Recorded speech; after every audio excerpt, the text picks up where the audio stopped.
都重新备课，每一次重新写下来，每一个英语怎么样来表达？有人做过这件事情没有？没有做过就不要说我的英语学不好，你只有做了你才知道我们的英语是真正可以提高的。所以呢，我再次感谢阿尔古老师，我也坚定的相信阿尔古老师会把我们非常多的在英语上有追求的朋友，能够呢让我们到达一个全新的台阶，让英语不再成为我们永远的痛，而是成为我们加分的砝码。每次英语都可以让我们真正的载着这个理想，飞起来。我相信我们可以做这一点，给阿尔古老师一个热烈掌声啊，要很热烈啊 ！OK， 谢谢。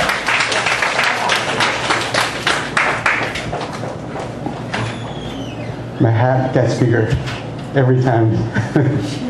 All right, so what happened? Well, you all started from with a job. It's a manager position with Scotiabank. And when I saw the job description, I said, oh man, this job is made for me. It fits me almost perfectly. And I want the job so bad. And I was willing to do anything. If you could just tell me. But do what? I don't really know. I have done a lot in the past 7 years and none of them work. But one thing I know is I can't continue doing what I'm doing. I need a new strategy. If I want to be successful this time, I need a new strategy, new way. I was very lucky. I had a mentor, and his name is Clive Smith. So when I met Clive, I asked Clive, I said, what can I do to make the hiring manager want to hire me? But instead of answering my question, he asked me a question. He said, Eric, why do you speak? So why do I speak? Now, why do you speak, Jenny? Why do you speak?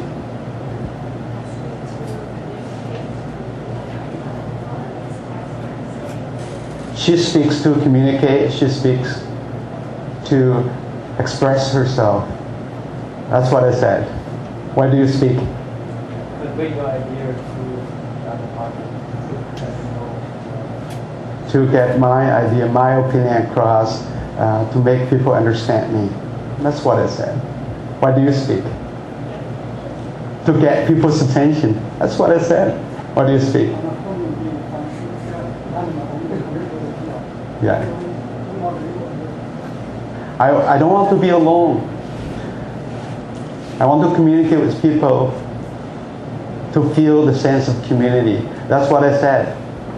And Clive, he looked at me with a big smile on his face. He said, these are all good answers. All wrong, but good answers.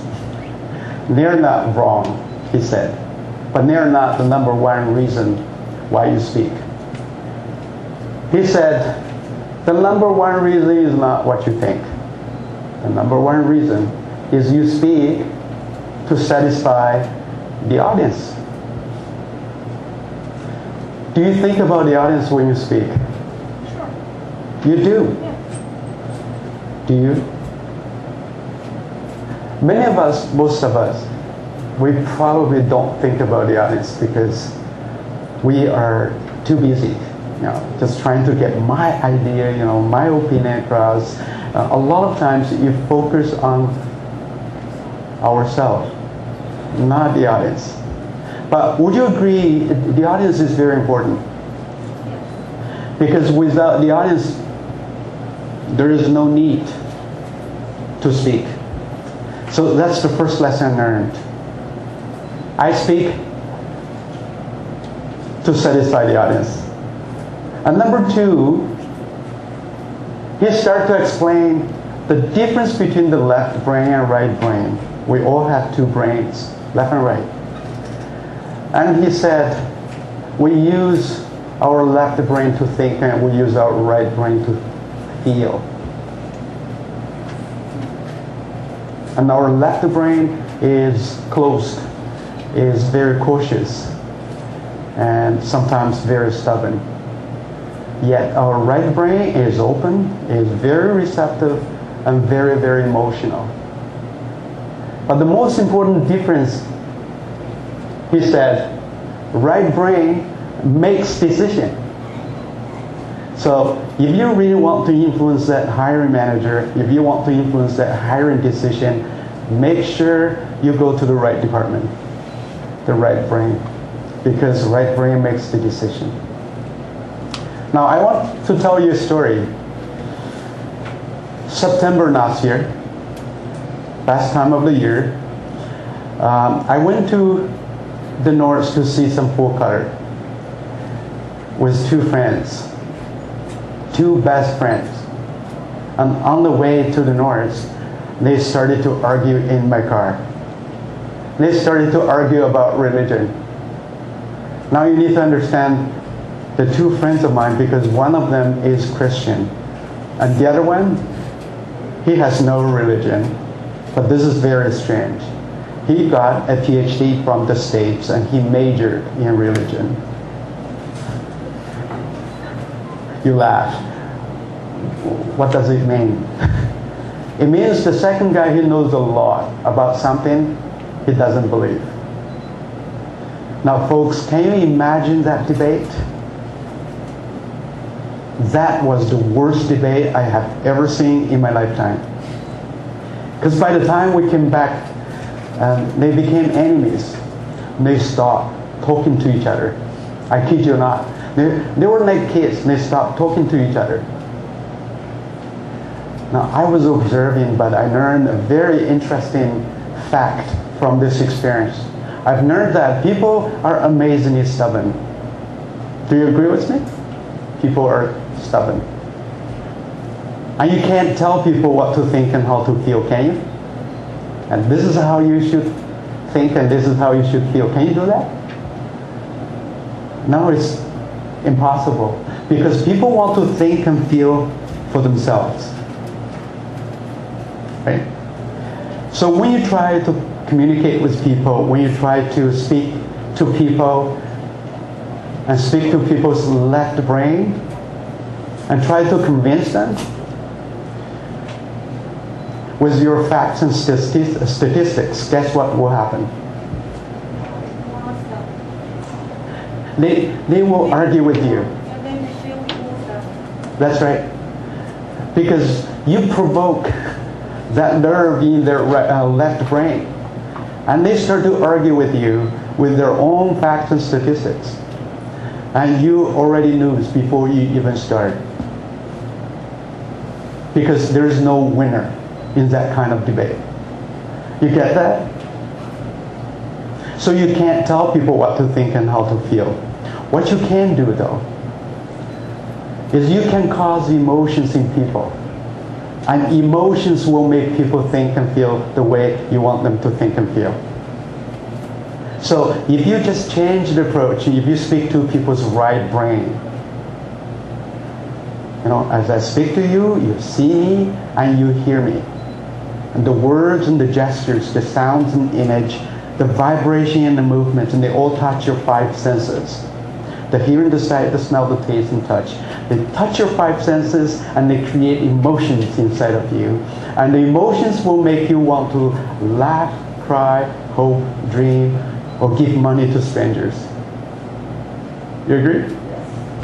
So that's a different approach. Now, if that is the case, I learn at least two things. Number one, I need to speak to people's right brain, and I need to find a way to satisfy the audience. But how? And then Clive asked me, he said, Eric, you need to learn how to read people's mind. He said, you need to learn how to read people's mind in 60 seconds.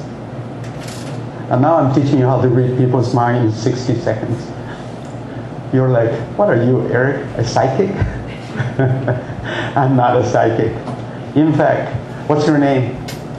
Yeah? Libby? So Libby is sitting probably 2 meters away from me. I realized I don't know you and I don't know what you're thinking. Yeah? I look at you, I wonder, what are you thinking? What is going on in that brain of yours? What do you need and what do you want? What worries you and what makes you happy? Because if I know what Navy wants, it's going to be easy. I will just focus on what she wants, and I know what to say to satisfy her. Do you agree with me? Yeah, that's the only way you can focus. But if I don't know what she wants, it's going to be a challenge. Because I don't know what to say. I can be all over the place, but it doesn't matter to Libby. Am I right? If you go to a job interview, all you have is half an hour to an hour, and you know you cannot be all over the place. You need to be strategic and focused. So, I need to answer this burning question. What is it that he wants from me? As if this is not difficult enough, Clive asked me, Eric, you need to find out, you need to read his mind before you even meet him. I said, that's not possible. He said, that's possible. Now folks, how many of you are on LinkedIn? How many? Oh, a lot of you. And LinkedIn is like Facebook for professionals. Whenever you search a name on LinkedIn, you know what happened. It tells you, you know someone who knows someone who knows him. Am I right? And as the theory goes,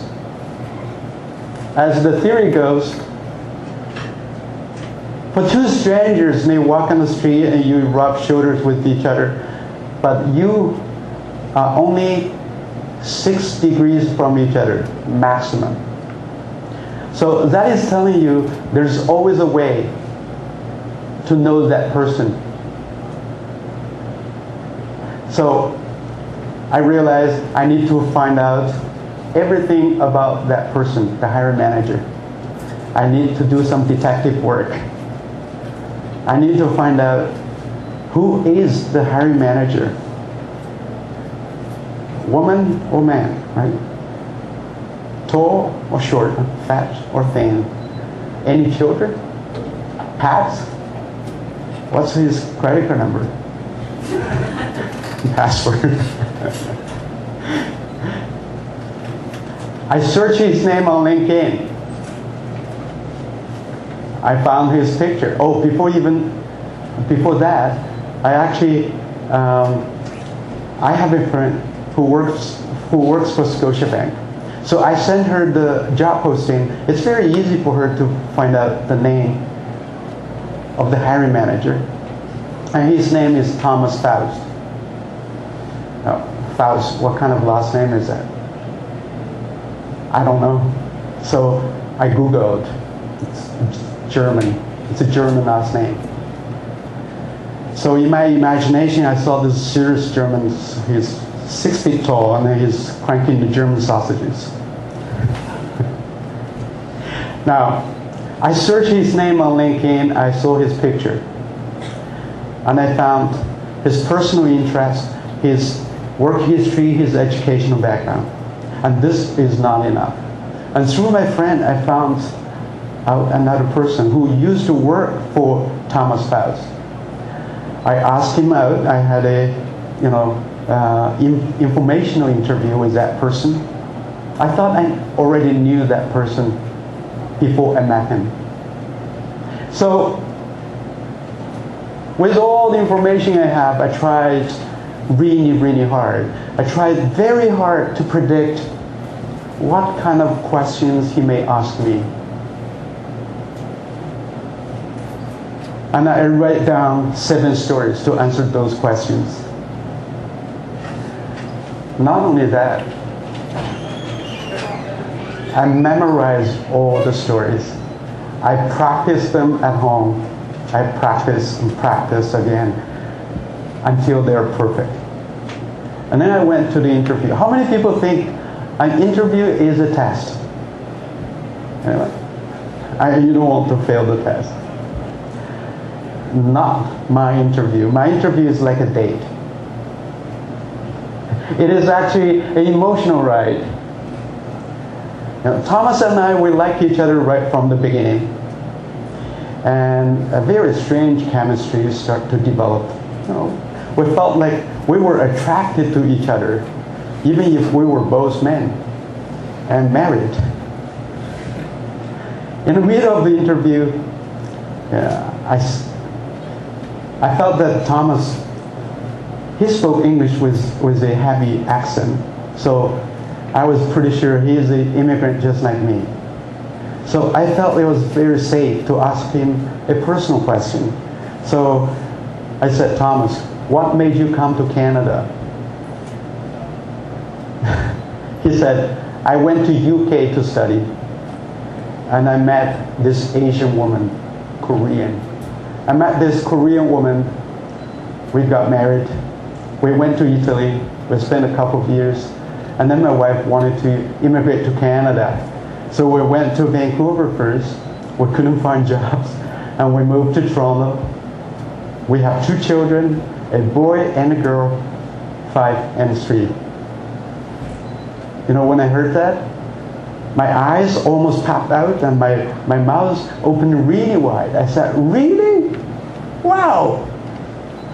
I also married an Asian woman. Chinese is Asian. And I also have 2 children, a boy and a girl, 8 and 3. Now Thomas almost fell off the chair. He said, really? Wow! Now folks, if you wonder, in case you wonder when people click and why, it's when people find something not just interesting, in common, right? Did you have that experience before? You went to UFT? I went to UFT too, right? You work for IBM? I work for IBM. Do you know so-and-so? Yes, I do. That's when you see the girls jumping up and down. Yeah, the world is so small.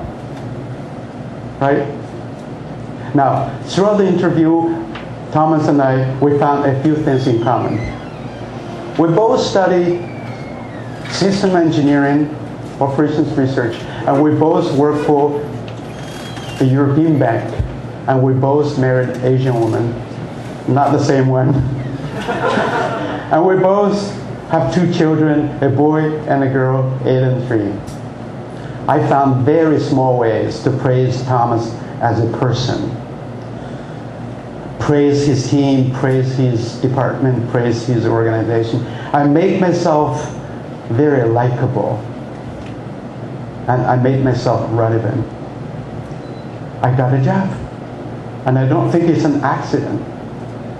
So folks, did you notice that I did everything I could every step of the way?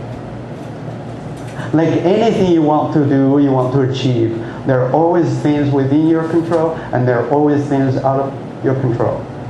And make sure you do everything you could within your control and leave absolutely nothing to chance. That's what I did. Now, seriously, Eric, what do you teach? I teach the secret of conversation. The secret of conversation is to say, really? Well, say it. Really? Wow. So when you are in a conversation, you will say this. Really? Wow. Yes. Yep. Do you use your 7 stories in the interview? I use most of my 7 stories. You cannot be 100% accurate. Yeah, because it's dynamic. That's right. Right. Yeah. That's right. So I use most of my 7 stories, and I think I guessed the questions, most of the questions right. But you know that with that kind of preparation, your confidence level is a lot higher, right? And you would be able to improvise for the questions that you didn't prepare a lot better. Otherwise, it's 100% unprepared. Okay, so back to this. When you're in a conversation, you say this very often. You work in sales? Really?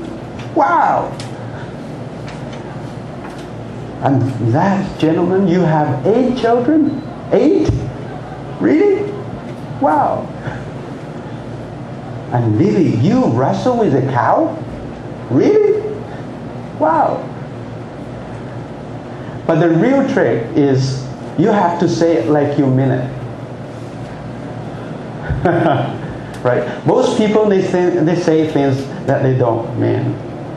So you have to say this like you mean it. If you are genuinely interested in other people, you can just talk about them. And most people enjoy talking about themselves. You can just give them the satisfaction. So the secret to a conversation is you ask a question and then listen, really listen. And every 30 seconds you say, really? Wow!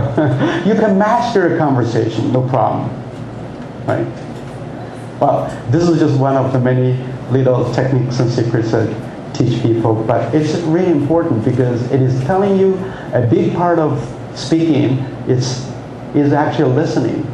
It's listening. It's like a big part of acting, is reacting. Now, what's really important is this. In my life, if I have the opportunity to write 2 books, these will be the books I will write. Number 1 is reading people. And number 2 is to speak to satisfy. I think we are all trying to answer that question. What is it Libby wants? What is it that people want from me? It's a $1 million question. For relationship, for communication. What do you think? What do you think people want from you? How about attention? Do you think people want attention? Yes? Everyone, right? My children, they would break something to get your attention. So if you know people want attention, you can just give them that. If she wants your attention, you will give her your attention. You will look her in the eyes when you speak to her and give her your 100% undivided attention. Am I right? That's the only way to make her feel special. Now, what else? Do you think people want respect? Now you realize humans are not very difficult to figure out. We're human. If that's what I want, I guess people want it too. In fact, one student said, here are the 2 things I want all my life, my entire life. I want only 2 things. A little bit more cash and a little bit more respect. That's all I want. You think that's also what you want? A little bit more cash and a little bit more respect. Nothing else, those 2 things. So, respect is really important, but if you know, if he wants respect from you, what do you do? Give him respect. How?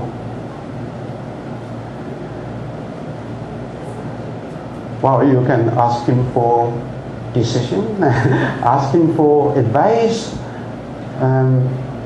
right? And you can make him feel good, and you can make him feel important. Yeah? Now, what about excitement? What's your name, that gentleman? Yeah, sorry. What's your name? Daniel. Oh, can I call you Dan? Okay, Dan.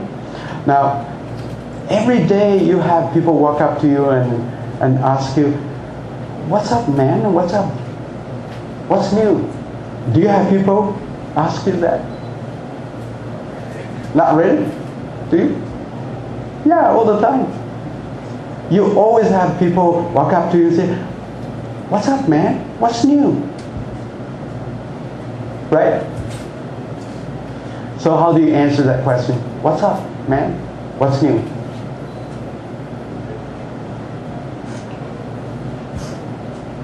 How do you answer that question? How do you answer that question? What's up? What's new? Nothing special. Most people will say, nothing. Now, before we judge you, we need to know why people ask that question. Why people keep asking that question, you said? Because they want to share their experience. They want to ask you back. Oh, that could be one. That could be just one way to start a conversation. But very likely, people ask that question because they are bored. And they're looking for some excitement. Life is boring, right? And they ask you, what's up? What's new? And you said, nothing. What a disappointment you are. Now, if you know this just a little better, you know why people ask that question. How do you think you can handle this question better? Maybe. What would you say? Tell them a joke.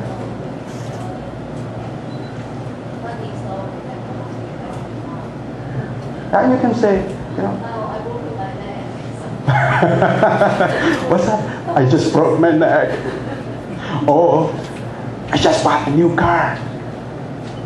It's a Wrangler, the car I always want. You can talk about a lot of things, right? And you know that your enthusiasm and your excitement will become infectious, and people would like to be around you only because every time they ask you, you always give them something they want. Now, what about entertainment? Oh, before I ask that, do we have any parents in the room? Yeah, we have just 3 of you? Okay, we have several parents in the room. Now, you must remember, because you have a small baby, what is the best way to make the baby taste the medication, the medicine?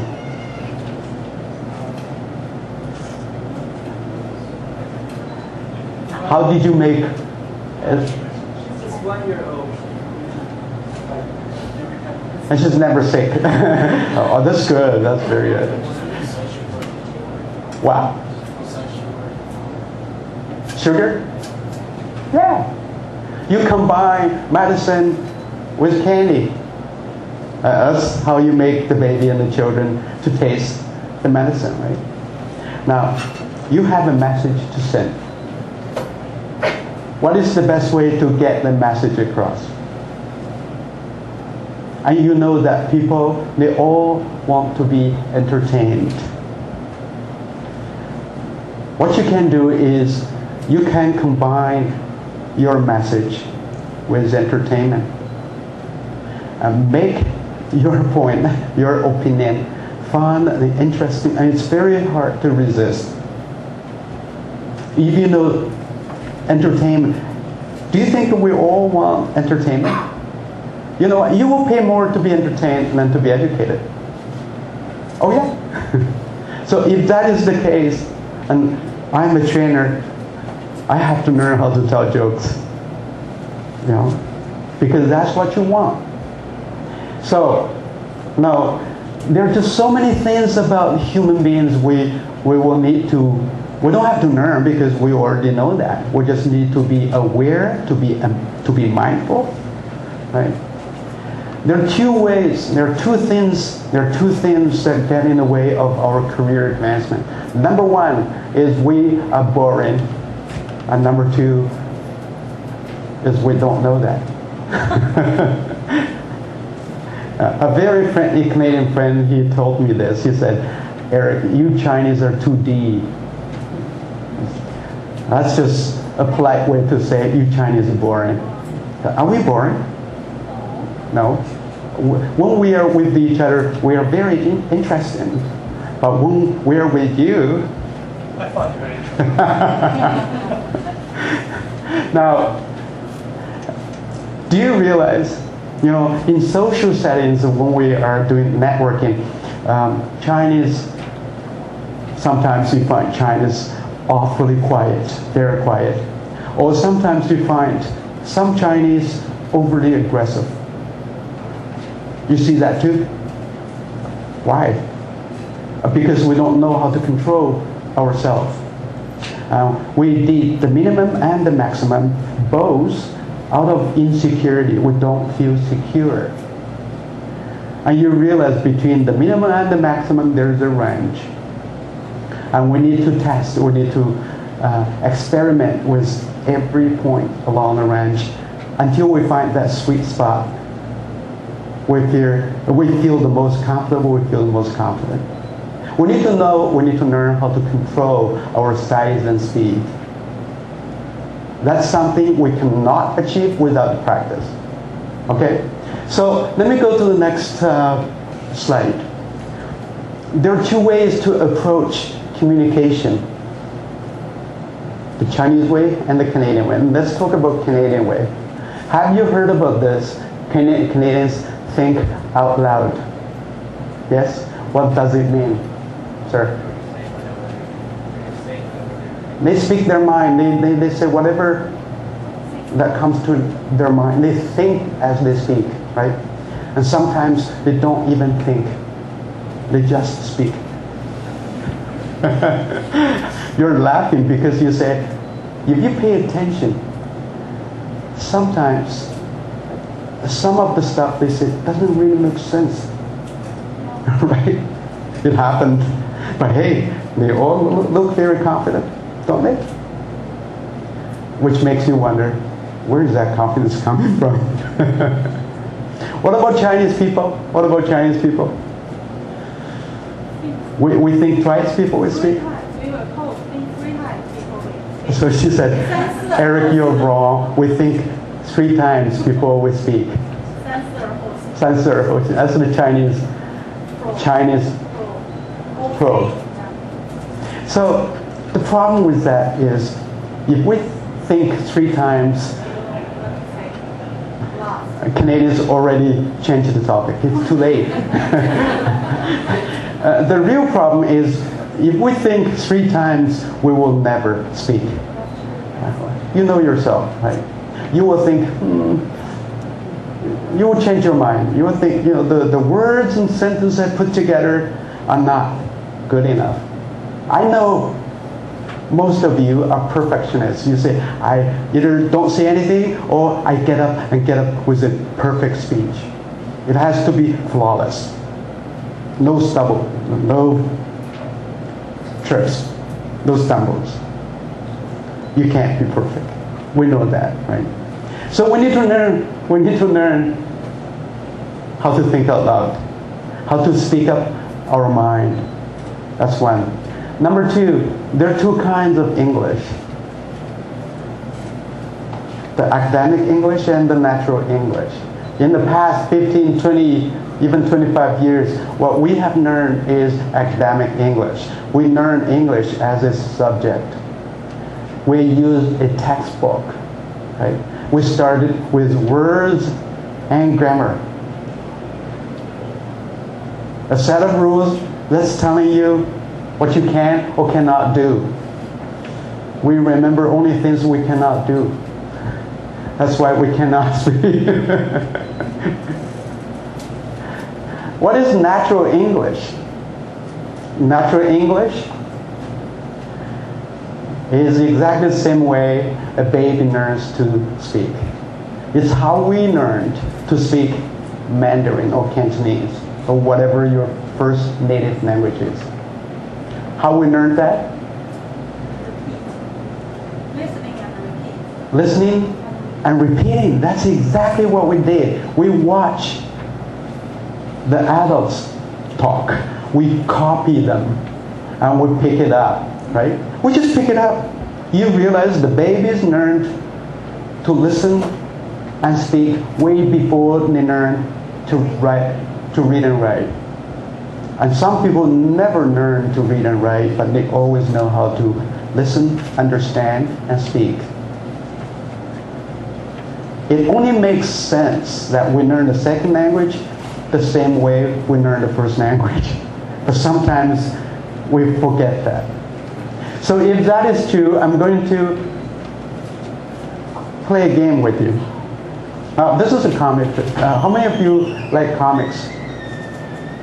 Do you? You do? No. This is for better for worse. Tell me what happened.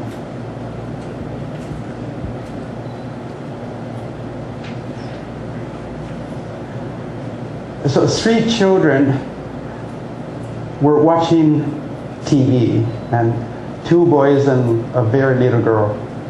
And then the mother walked into the room and she noticed something. She noticed the children were watching a TV program that's rated PG.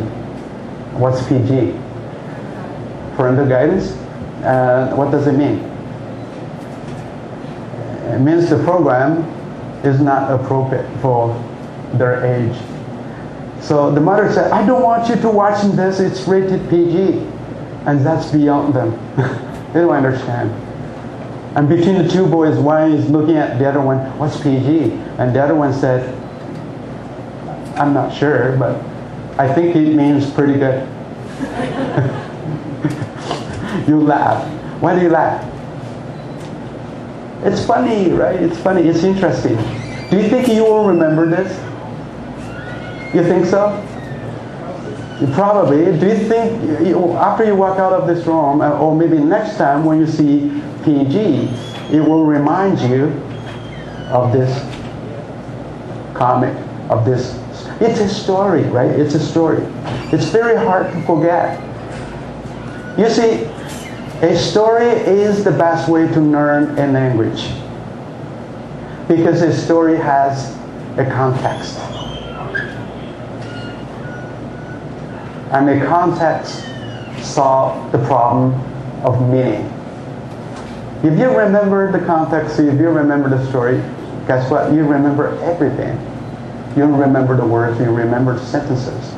You remember the words and the position of the words in your sentence and how they come together and express a meaning, and even emotion. So I suggest you can learn without a dictionary, because if you understand the story, you understand everything. Now let's just go through the storyline one more time. The mother walked into the room. She noticed that the children were watching a TV program that's rated PG. And one boy is talking to the other boy, what's PG? And the other one said, I'm not sure, but I think it means pretty good. Yeah? Okay. I go to the next slide. It's exactly the same comic, but I took out the words from the balloon. And let's go through the storyline one more time. The mother walked into the room. She noticed that the children were watching a TV program that's rated PG. So she said, I don't want you to watching this, it's rated PG.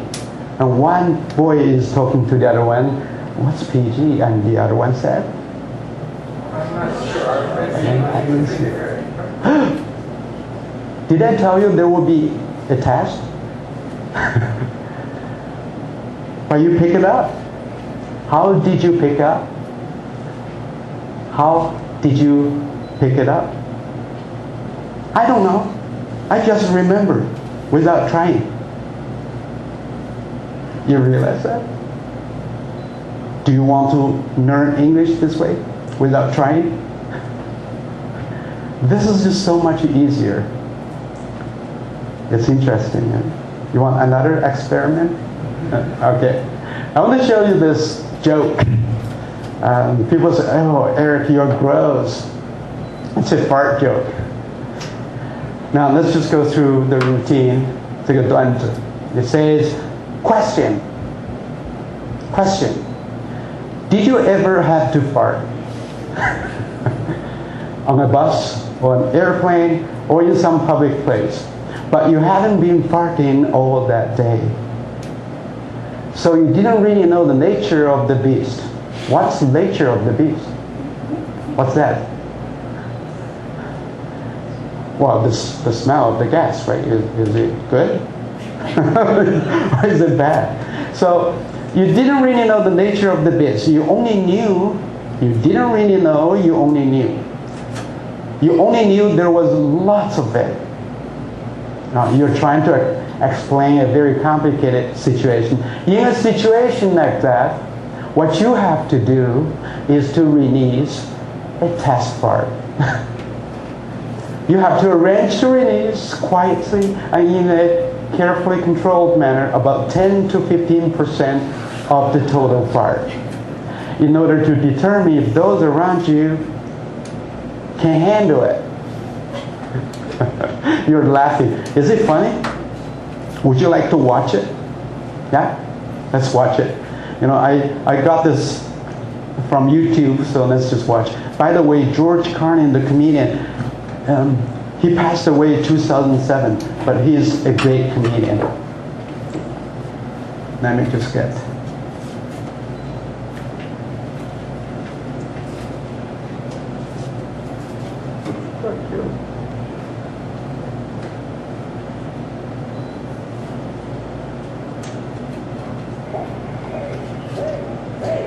Time for a few fart jokes.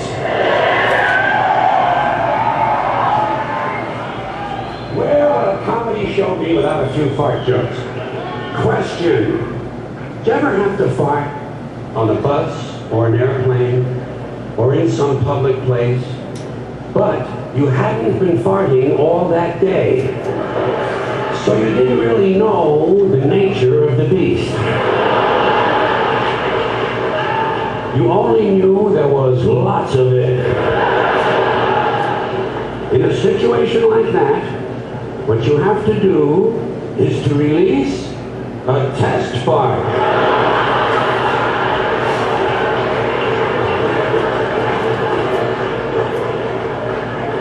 You have to arrange to release quietly and in a carefully controlled manner about 10 to 15% of the total fart, in order to determine if those around you can handle it. Or if in fact you may be about to precipitate a public health emergency. When releasing a test fart, it is often good to engage in an act of subterfuge, such as reaching for a magazine. Say, is that Golf Digest?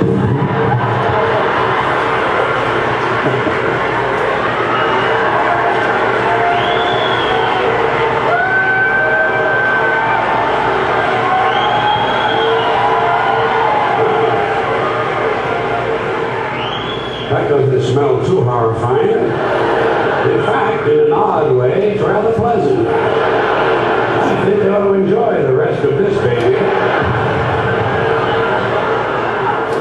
And it turns out to be one of those farts that would strip the varnish off a Foot Locker. A fart that could end a marriage. And everyone around you heads for the exits. Even the people on the airplane. As you realize, it is time to review your fiber intake. It might not be necessary, after all, each morning to eat an entire wicker swing set. I have no ending for this, so I take a small bow.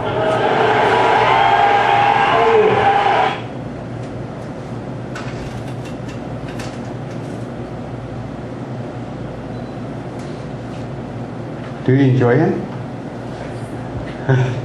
How many people know Russell Peters? Yeah? Oh, none? Some of you? How many people know Jerry Seinfeld? Some?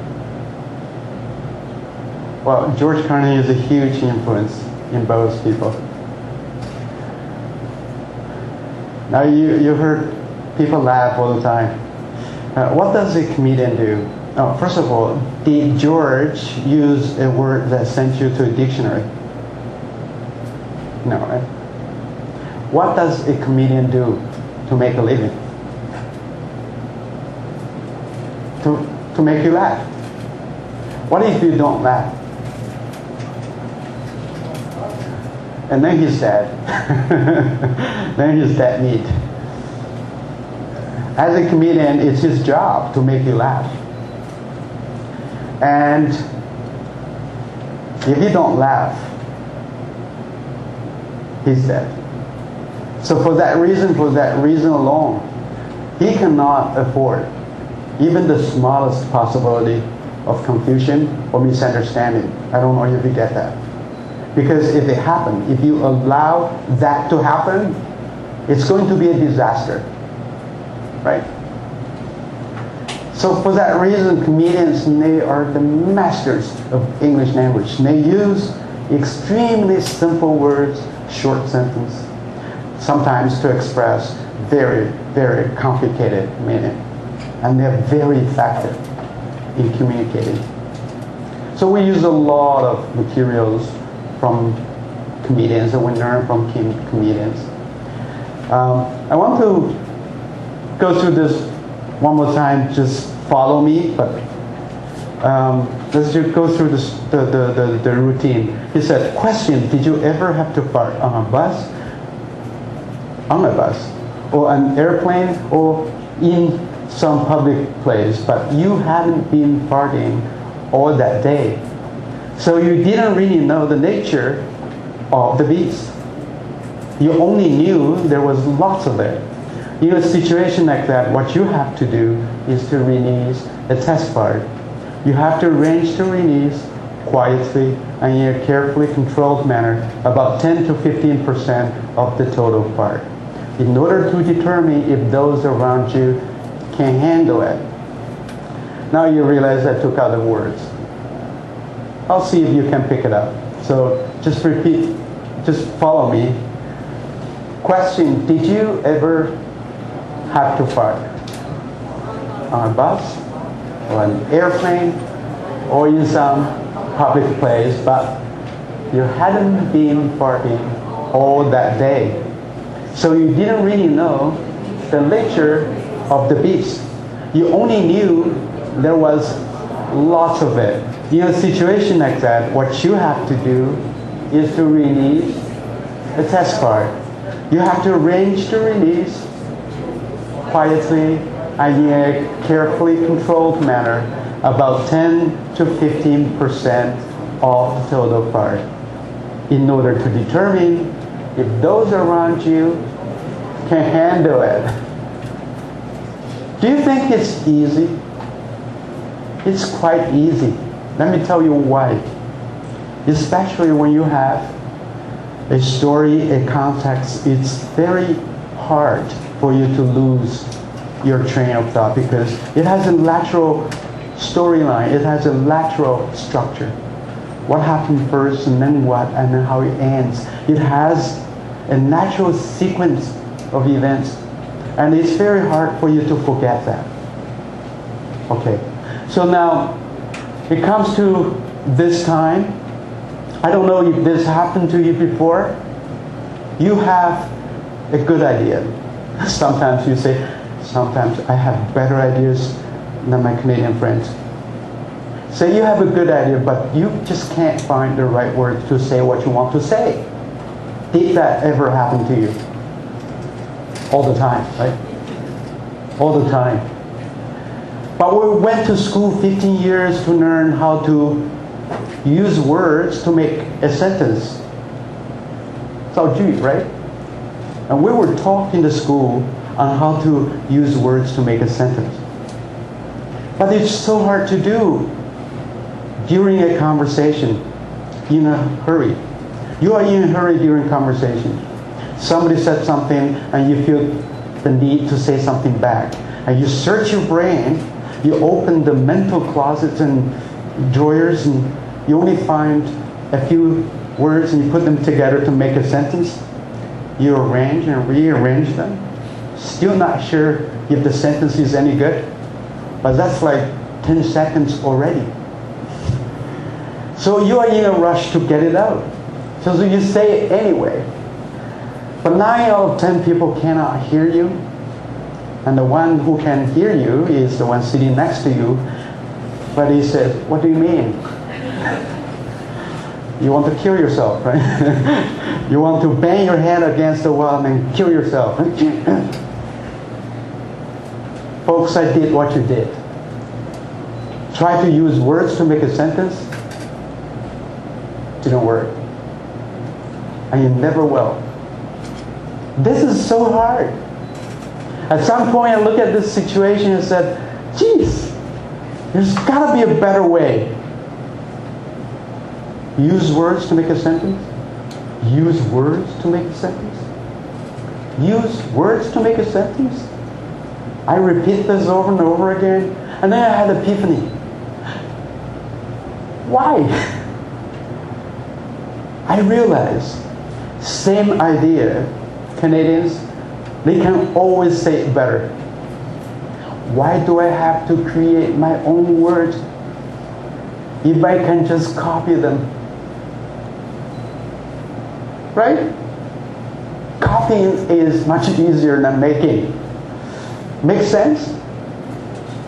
Now, one thing I want to ask you, and I ask you one time, that is this. Do you believe that whatever it is you're trying to say, somebody has already said it? Do you believe in that? If you believe that is true, it's going to be very easy because all you need to do is find it. Right? If you believe whatever you're trying to say, somebody has already said it, all you need to do is find it. Then you steal, copy. As that lady mentioned, the best way to learn a language is by listening and repeating. Listen, repeat. So if I can break it down for you, and this is what I teach you how to find the right words to say what you want to say. That sounds attractive? Yeah? But how? You listen and repeat. So ever since I listen, and I listen really carefully to people around me, behind me, in front of me. When I watch TV, I listen. When I go to a show, I listen. And there are always times that you go like, I like that. That's very clever.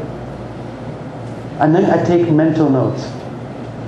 And the moment I hit my desk, I write it down. I write it down. Because I know that the chances are I'm going to use it again in the exact same situation. Right? So I become collectors of words. Folks, do you like people? Do you like people? I like people. I collect people. I collect people like stamps. Every conversation and every expression I collect. Every conversation, every story, they become material to me. So I've collected so many. I'm just going to show you something I collected. So here I said, nothing is said that has not been said before. It's the same thing. Whatever you're trying to say, somebody has already said it. Okay, so don't read, but I ask you to read this sentence. I know it's one of those days. One of those days. Can you tell me what day, what kind of day is it? That day? Why? We don't know why, right? But you said it's a bad day. Now here's the problem with academic English. I understand every single word, but none of them is telling me it's a bad day. Without context, words and sentences are meaningless. You realize that? But this happens all the time. We need context. So let's just go through the whole story. Now, two of you, Lily, you, what's your name? Sophia. Soya? Sorry. I must have problem with my hearing. Sonia, okay. Sonia and Lily, you're friends. Okay. Oh, you are? Okay. So, Monday morning, 10 10:30, you had a coffee break. So you decide to go down to Tim's and get a coffee, and you talk over coffee. You gossip, right? Don't worry about that when it comes down to gossiping. Men are even worse. Yeah, we're even worse. Okay, so don't worry about that. So you talk to each other, and maybe he's talking to Sonia. She said, "This morning, I didn't hear the alarm go off." 我没听到闹钟响。When I left my house, I was caught by the rain. The train was late. I went in the office at 10 a.m. and boss was right there waiting for me. And Sonia looked at you very sympathetically, and she said, "I know. It's one of those days." Folks, what kind of day is it? Mary, what kind of day is it? It's a bad day. Yeah, it's definitely a bad day because whatever could go wrong did go wrong. It's like Murphy's Law, right? It's a bad day. But now, you don't have to try very hard because this situation sink in and register in your brain. You remember these words in that situation. So next time, guess what? Next time, maybe you talk to somebody else. Somebody else is telling you a very similar situation. Once again, whatever could go wrong did go wrong. And you will look at her very sympathetically. You say, "I know. It's one of those days." This is like breathing. You heard something before and you anchored that expression in a situation. And later on, when you're in the same situation, that comes back to you like breathing. Do you realize you're breathing air? No. It's easy, right? So that's how we remember. That's how we remember. I want to show you a different one. Do we have anyone in the room who's the auditor? Do we have any auditor? You are? Okay, good. Or the rest of the people, have you been audited? Yes, a few of you. Do you like the auditor? No offense. Yes. No. Now, what's your name? Carol. Okay. So this really happened. This happened to me. Yeah. So we had a staff meeting of lots and lots of people, about 50 people in a big room, and I was sitting next to the big boss, and he said, "Auditor's coming." Right away you hear people say, "Oh, not again." Why? Oh, because people immediately think audit is a bad thing. Oh, the auditors check my work and point fingers and air my dirty laundry in public. I was sitting next to my big boss. I said, "I think it's a good thing." And then everyone looked at me like I'm nuts. "Are you nuts? Are you crazy?" I said, "I think it's a good thing." And then I continued because people think 他们觉得我在拍马屁，因为老板说 auditor 要来了，我就说 I think it's a good thing. 他们觉得我在拍马屁。But no, I continue by saying, well, we all have a messy backyard or basement. Sometimes we need a little motivation to clean it up. I thought if you need motivation to clean your house, you can just invite your friend over. What happened in that room is what happened in this room. Because right away, I see a few ladies listening. Yeah, it makes sense. Makes sense. I mean, ladies, remember Friday afternoon, you finish a day's work, a week's work. When you got home, you were already exhausted, but you still need to cook the dinner, you do the dishes. After that, you completely burn out. But you look at the house, Ooh, you don't like it, right? Or you just need a little something like motivation. So what you do is you pick up the phone. You call the number of your best friend. You invite her to come over on Saturday morning. You know yourself. Doesn't matter how tired you feel. You will collect yourself together. You'll put yourself together and you will try your very best and spend the next 2 hours to clean the house.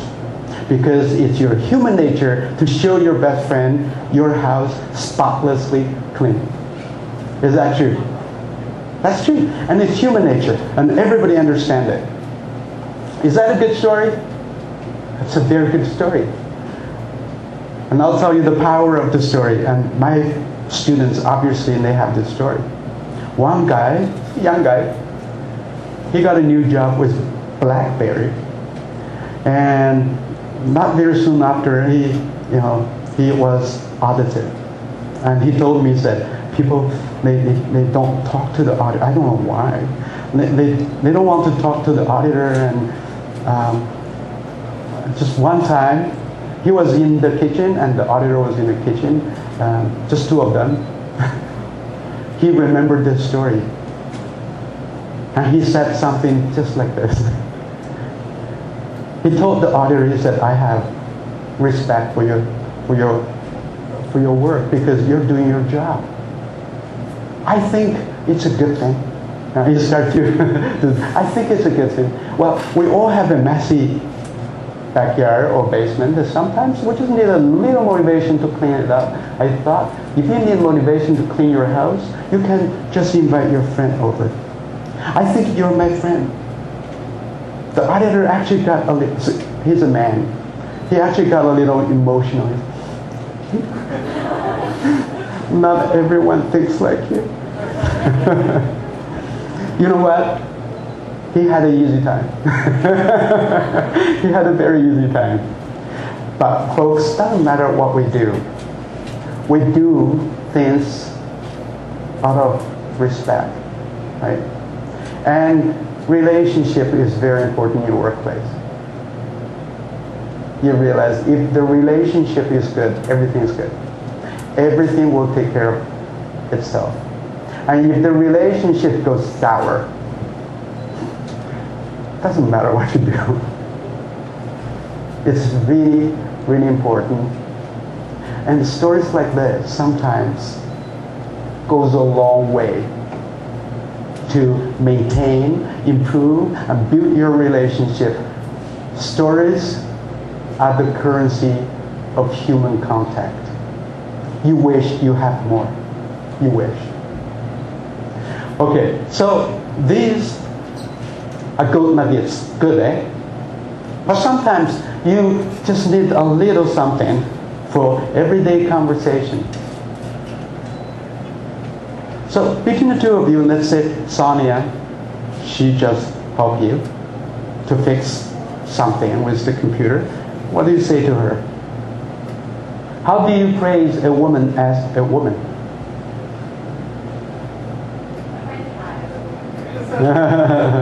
You find it hard? Yeah. What about two men? Right? Two men. Your name? Will. Will, and what's your name? Henry. So Will just help you to fix your computer. What do you say to him? Thank you very much.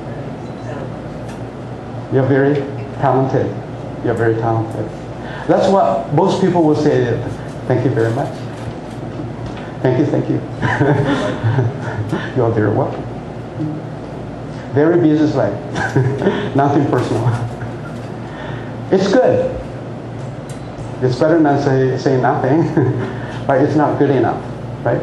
Because we don't really feel that connection. So, do you think you can do better? He just helped you, and what do you say to thank him? Henry. If you think about it, it's not that hard. Because you often heard people say something, but maybe you didn't pay attention. Now it's time to pay attention. Did you hear people say, oh, you're the man. Did you hear that?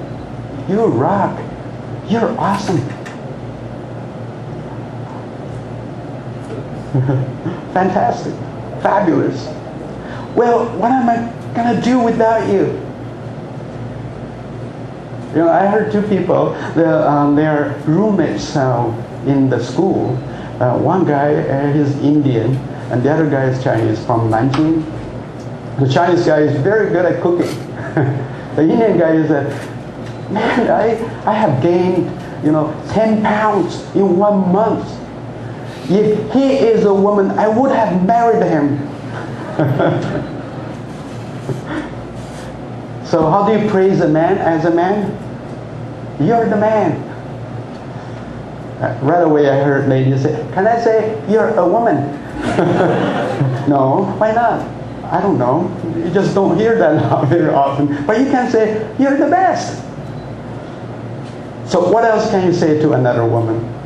Just day to day. When you meet her, Sonia, in the elevator, you are amazing. I like the highlight of your hair. My wife did her hair. I didn't know that she was so upset.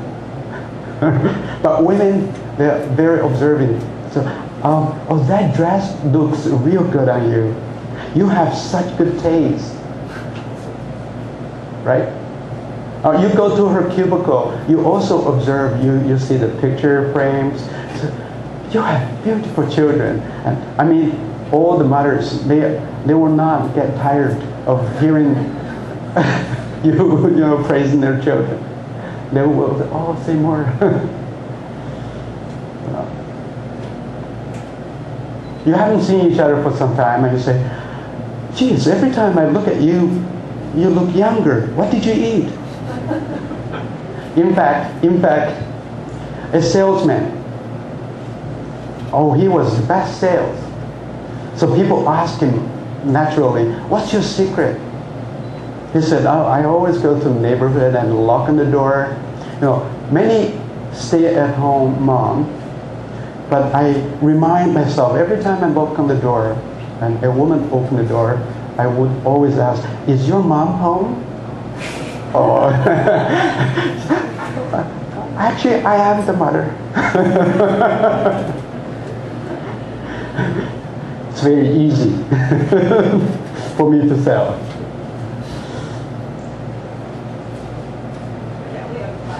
That's true. So you need more than one. There is no placebo or cure it all. So, but do you think if you just pay more attention, just work a little harder, you can come up with something better than that? Oh, absolutely. Absolutely. Maria just spoke about how to impress your boss. You're my boss, let me shine your shoes. Do we do that? No. And we don't want to, go out of our way or swallow my pride just to impress the boss. But there are a zillion ways to impress your boss. I'll give you a universal tip. That's what Maria just said. Oh, May just said. Volunteer. Volunteer. If nobody else is doing it, I'll do it. Make sure your hand is the best. Is the first to go up. Nobody's doing it. I'll do it. And the boss look at you. He's my guy. He's my go-to guy. I'll make sure he get special treatment because I owe him. Right? So make sure your hand is the first one to go up. Volunteer. You get things done. You make your boss look good in front of his boss. And then you will be on your way. Is that hard to figure out? I don't think so. Like any relationship is two-way. If you take care of someone, somebody will take care of you, right? That's very easy. Okay. Maria said, English communication is both input and output. Listening and reading are input. Writing and speaking are output. When Chinese learn English as the second language, we do a lot of input, but very little output. I moved to Canada 15 years ago. And before that, I had studied English in China for another 15 years through listening and reading. When I got off the airplane, and I was beginning to panic. Folks, the idea of English communication is like the idea of music. I've heard music. I've listened to music all my life. I think I know and I understand music until I sit down in front of the piano and try to compose. And guess what? What comes out of the piano scares my cat. You're laughing. You said, Eric, you're so naive. Listening to music and understanding music doesn't mean you can make music. Of course not. We all know that. But isn't it the same thing with English communication? Isn't it? Yeah, exactly. You've listened to English. You've read English. So what? So what? It's temporary English. It stays in your temporary memory. If you don't use it, it will be gone. It will be gone like you have never had it before. How many people cram exams for TOEFL, for GRE, and GMAT? You memorize so many words. You thought you owned them, but they're not even your friends because when you meet them, they're never there for you. And wait for 3 months. It will be gone like you have never happened before. English is like sex. If you don't use it, you will lose it. I have a programmer friend. Do we have any programmers in the room? Anyone working in IT, doing development? Yeah? Programmers? No. He is 40 years old, and he often feels inadequate. I say, you gotta use it. You look confused. I'm not talking about sex. I'm talking about English. So my programmer friend, all the English left with him is this. I'll say it. His English is reduced to Eve, then, else Eve, then. Because that's the only English he uses and that's the only English he has. Sad, isn't it? I'm frustrated, but did you ever ask why? Why? Because we don't use it. If you don't use it, you don't really have it. It's output. This is something I can help because this is what I teach. You have done enough of that. I don't think you need more. But I'm going to teach you the output of writing and speaking. The output is to make input stay and become permanent memory and become your friend. Whenever you need English to write or speak, it comes back to you naturally and so natural. It's like breathing. English is very tricky. You have to use it to have it. And the more you use it, the more you have it. Now, how? Before this, actually I want to show you something. I want to show you a Word document I just opened. I hope you can see this. Okay, so I'm going through this very quickly, but if you realize something, just yell out loud, just say it out loud.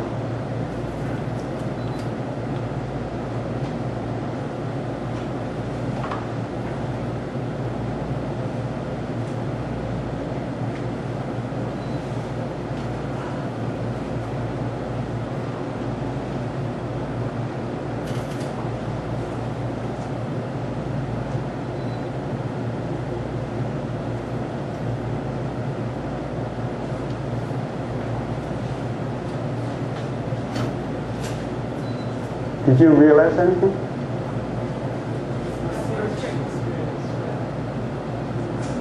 What? Yeah.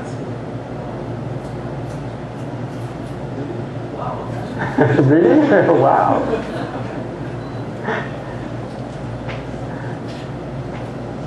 What did you say, Mary? Mary just said, oh my God.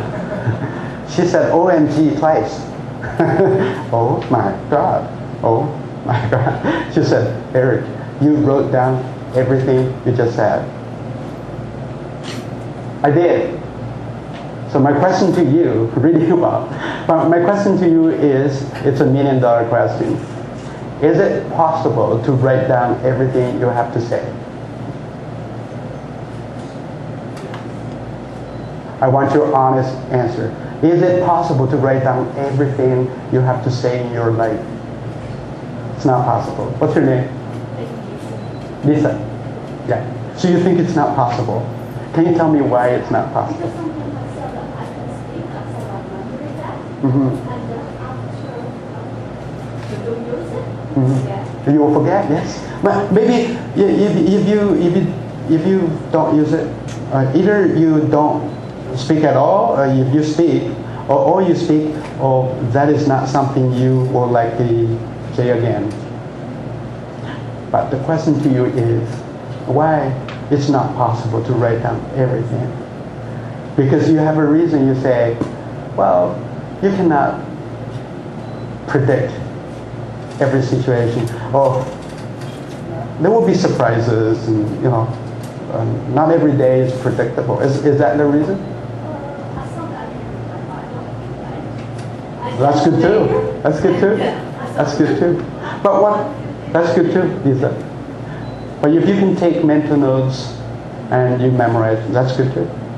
But for the rest of the people, do you think this is possible to write down everything you have to say?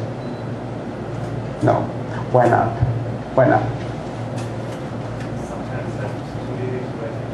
Mm-hmm. Usually when they're not really to write on paper, that's all they have to Mm-hmm. So Because of laziness. But if you know, but you come here because you think it's important, obviously, communication. But what I'm asking you is, this may not be that easy, but is it possible to write down everything you have to say? Possible? Not possible? Possible? Possible? I always hear two different answers. So why is this not possible? Because how can you predict everything? Now my question really to you is, how many people think your life is full of drama? Now every moment is different. How many people think that? Yes?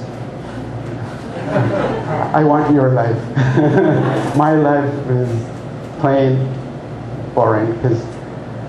Now, I really want to ask you this. Do you think our life, most of it, is routine? And every day is a set of routines, and many of them actually repeat themselves. Do you think so? Yes? Yeah. Every day I get up, go to work, come back, eat dinner, go to bed, and start all over again. Even in the workplace, I go to the kitchen, go down to coffee, and then run to a meeting and pick up the phone, talk to somebody else, talk to the boss, come back. Yeah?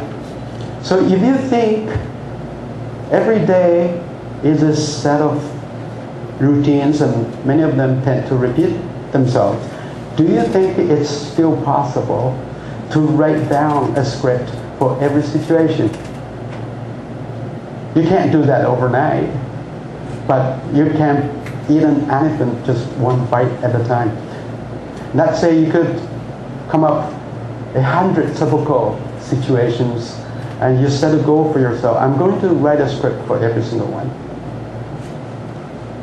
And wait for months, you have 5 written So that means before this, your conversation is 100% unprepared. But, a month from now is 5% prepared.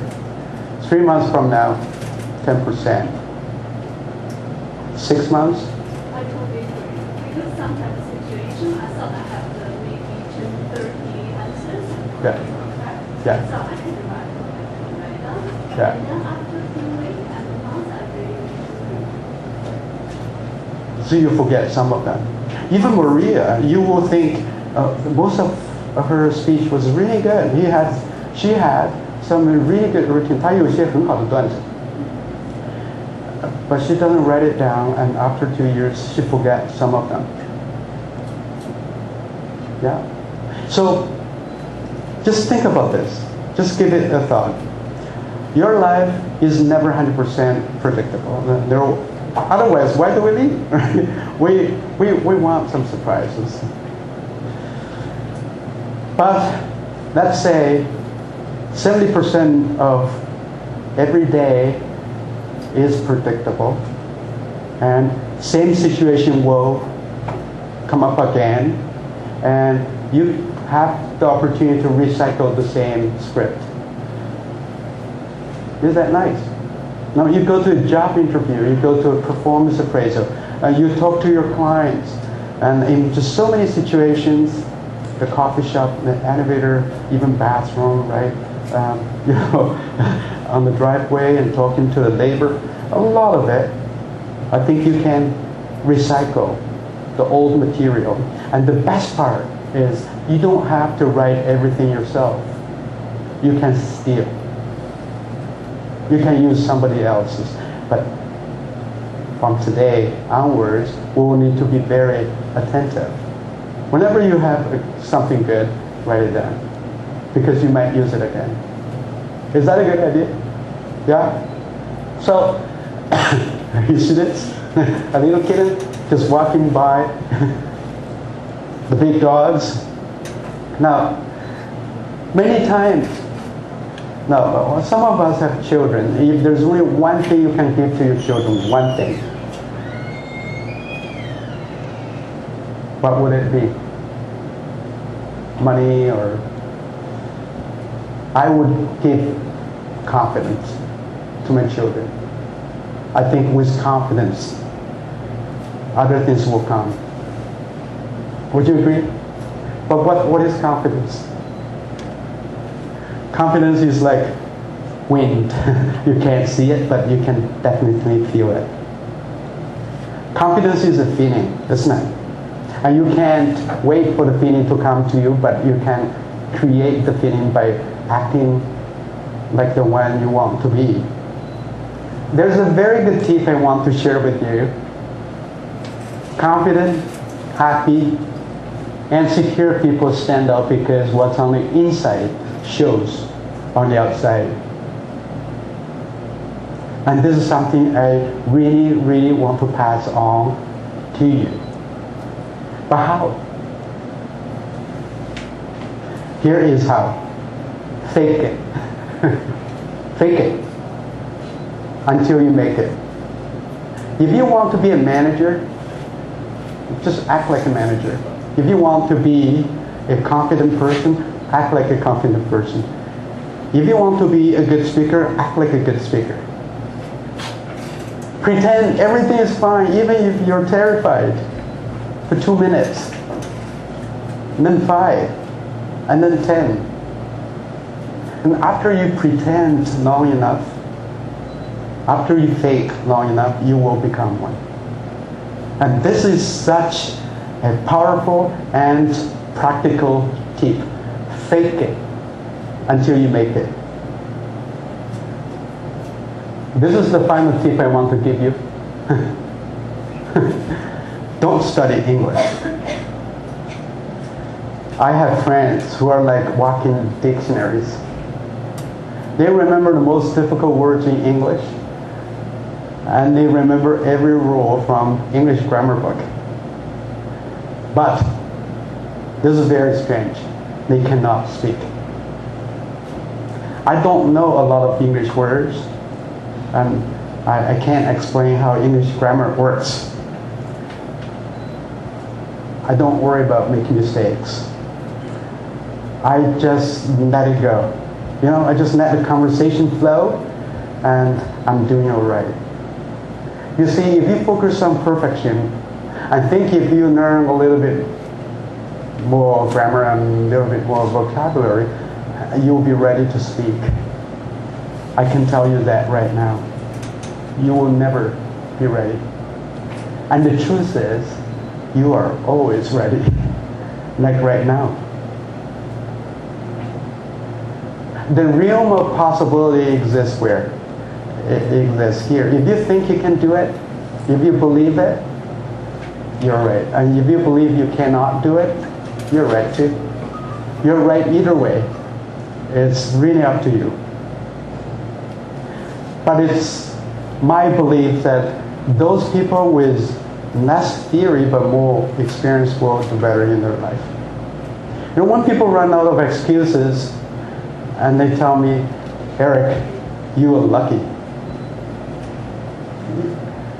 You're lucky because you have the talent to be able to speak English like that. And that's when I get real upset. Because speaking English has nothing to do with talent, but it has everything to do with opening your goddamn mouth. So don't study English. Use it and breathe it and live it. And this is my advice to you. And this is the course. It's 10 lessons, 3 hours each, altogether 30 hours. I'll come back in a moment. Now, how many people have heard Maria speak? Yeah? And many people tell me, whenever you hear Maria speak, you feel like she's trying to sell you something. It's not Maria. I can tell you that. She is selling. And don't tell her I said that. I am selling too. I mean, we're all selling. Life is a series of sales situations, isn't it? Well, what am I selling now? Coffee? No. I'm selling you confidence. I'm selling you the ability to feel good about yourself. I'm selling you the ability to reach out, speak out, and enjoy the work life in Canada. I'm selling you a very simple lifestyle. So, at the very end, I want to leave you with this thought. People say, Eric, you have the talent. I tell you, I don't have talent. I'm not talented. I can't sing, I can't draw, I can't dance. The only way I've learned to express myself since I was a baby is to speak. And nobody taught me how to speak. I taught myself. And I found this. Speaking is the cheapest and the fastest way to happiness. I thank you very much for your attention.